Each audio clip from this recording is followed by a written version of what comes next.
आज ऑफिस जीवा बाटरे मो दृष्टि को एपरी एक घटना आसला जो मु बाध्य हली गाड़ीटी रही अटकई 2 मिनिट ठिया हवा को।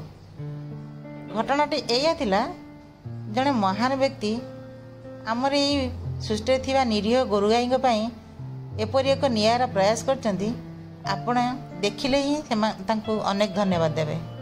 तांको घर सामने छोटिया पानी कुंडटिए करी स्वच्छ पानी पाइप आसबार व्यवस्था करचंदी, जेउठी कि गाई गोरु माने पड़ियारू चरी दौड़ी आसुचंदी सेमानकर शोष मेटाइबा कहले देखी ए सृष्टि थिबा निरीह प्राणी मानक पई आमर कौनसी कर्तव्य ना।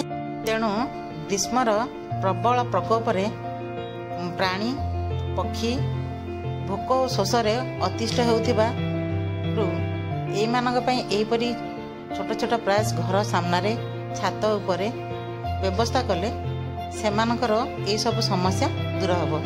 कारण ना एमाने आम मानक भाषा परि एमाने आमको प्रकाश करि पारंती ना अन्य किछि।